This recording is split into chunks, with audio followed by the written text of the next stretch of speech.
the ABQ Radio Podcast. It's me, John Lopez, and the John Lopez Real Estate Group. You can always follow us on YouTube as well, John Lopez Real Estate, or pop me in the car while you're driving and your podcast and just listen to what we got to say. I always like to start off my podcast with a little bit of a joke, so think about this. Zillow. All right.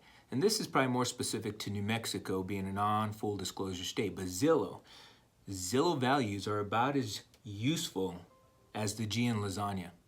Get that, guys. I think that's just funny.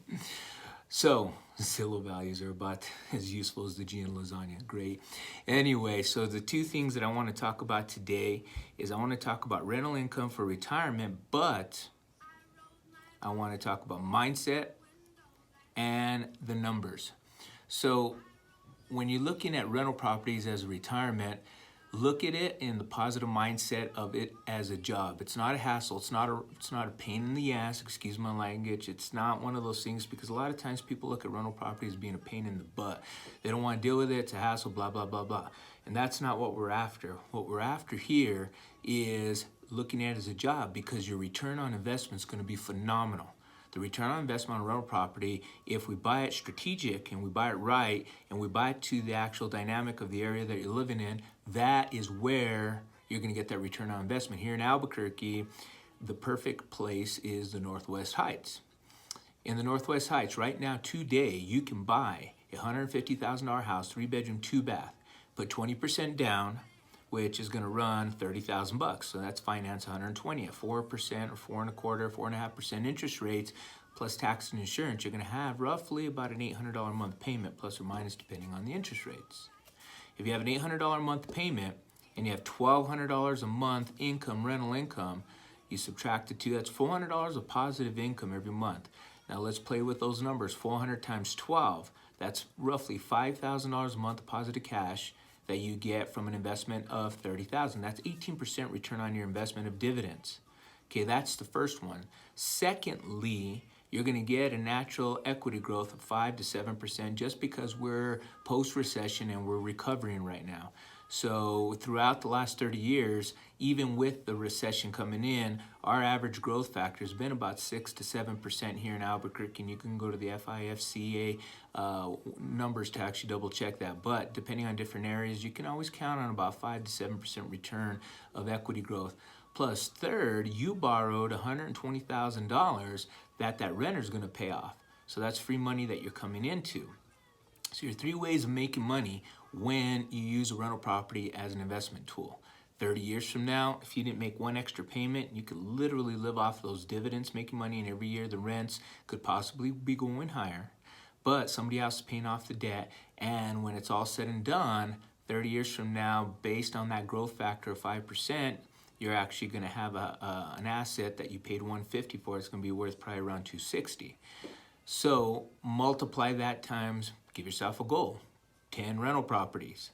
So 10 rental properties with that same model is going to actually get you, $260,000 times 10, that's $2.6 million. That's not a bad retirement right there, guys. When I first got in this business 20 years ago, I actually worked with, just adjusting this a little bit.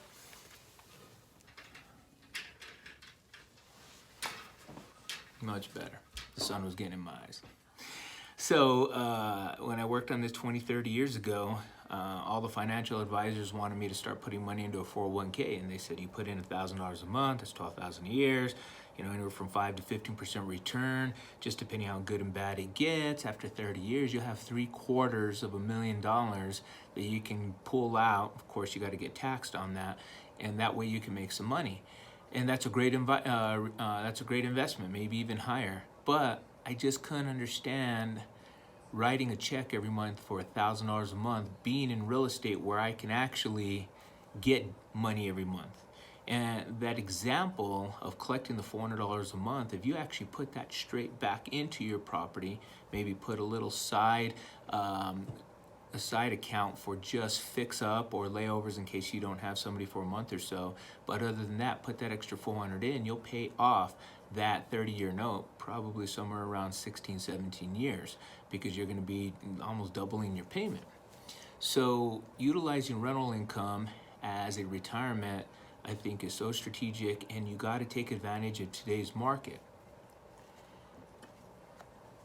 When I first started buying rental properties back in the 90s, my mental thought was, instead of putting $1,000 in, I could buy a rental property. Back then, the same houses were renting out for $900. Interest rates were up to, let's just say, 8%, 9%. My payment on it was about $1,050. So every month I had negative income. I was putting $150 in, but $150 in a month was better than putting $1,000. And when I ran the numbers, I was still going to make better money off the rental property, even though I was putting in money, than getting money like today's market.